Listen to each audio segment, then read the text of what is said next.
हाँ जी बच्चों, अब हमारे पास एक अगला कॉन्सेप्ट है, अगला टॉपिक है, that is charge against profit and appropriation of profit. सभी बच्चे अच्छे से कंसंट्रेट करेंगे, ये बहुत ही बढ़िया चीज है। मतलब ये एक ऐसी चीज है जो आपको पूरी पार्टनरशिप में हेल्प करेगी और खास तौर से इस वाले चैप्टर में तो इसका बहुत ही ज्यादा इंपॉर्टेंस है। देखो, चार्ज अगेंस्ट प्रॉफिट आप लोगों ने 11th क्लास में पढ़ा हुआ है।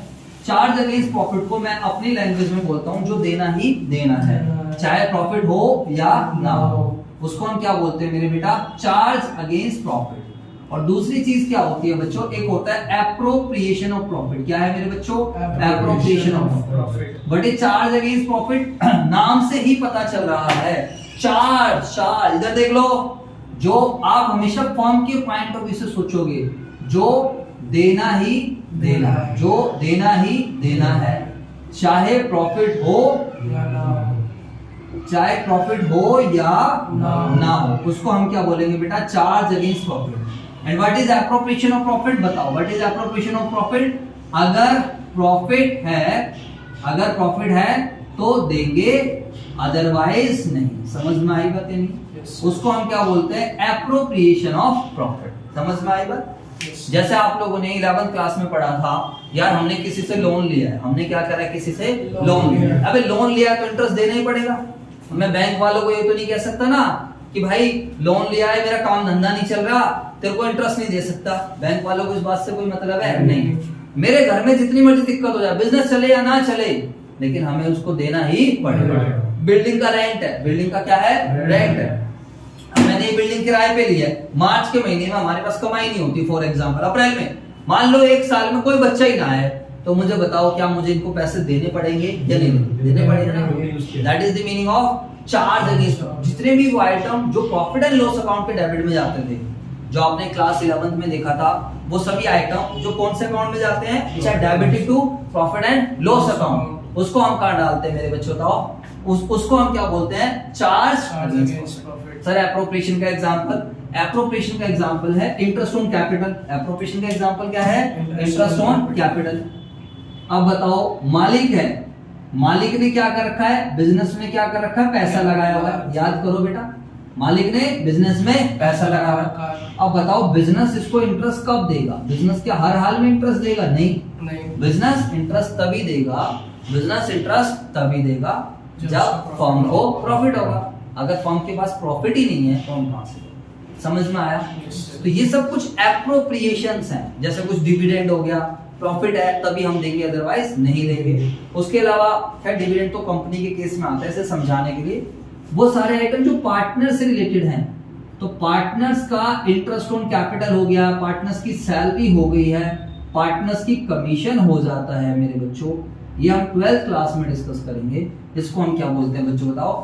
Appropriation of profit. Charge against profit का मतलब जो देना ही देना है, चाहे प्रॉफिट हो या ना हो। समझ में आई बात है ना? It is to be provided, इसको अगर हम बोले तो it is to be provided to the relevant party जो भी उसको देना पड़ेगा, even in case of loss के केस में भी हमने इसको देना ही पड़ेगा। समझ में आई बात ही नहीं? एग्जांपल, और ये है इट इज चार्ज टू, ये कौन से अकाउंट में चार्ज होगा बच्चों? बताओ।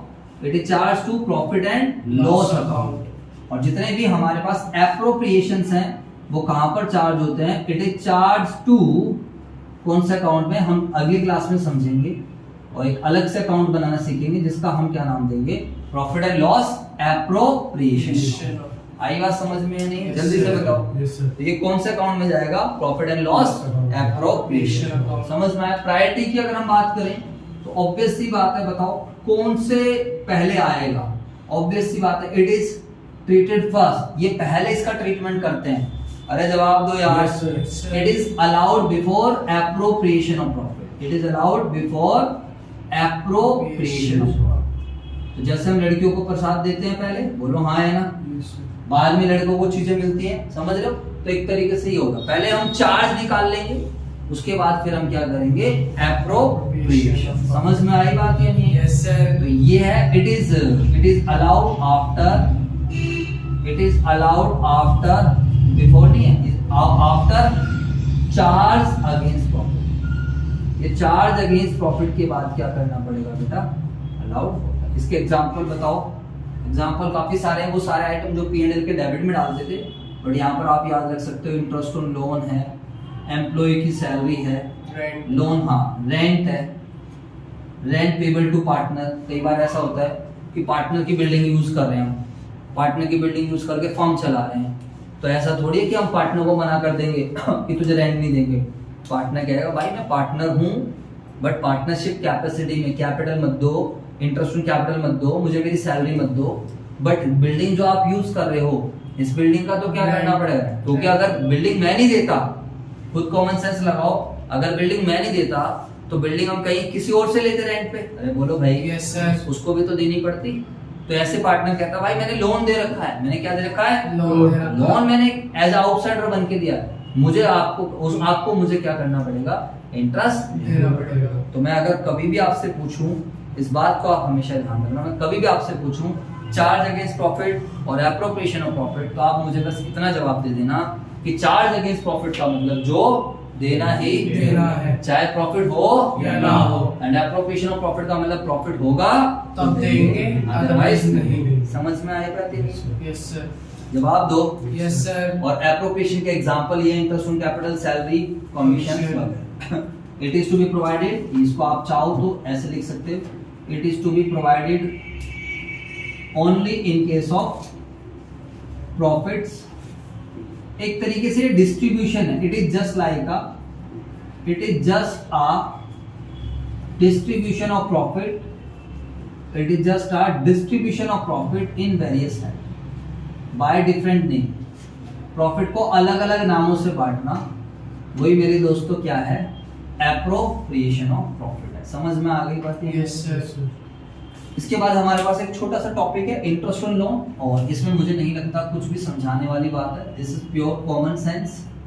तो इंटरेस्ट ऑन लोन आप सभी बच्चों को पता है क्या होगा। इंटरेस्ट ऑन लोन एक चार्ज अगेंस्ट प्रॉफिट है, बट एक चार्ज अगेंस्ट प्रॉफिट जो देना ही पड़ता है, देना है चाहे प्रॉफिट हो या ना हो।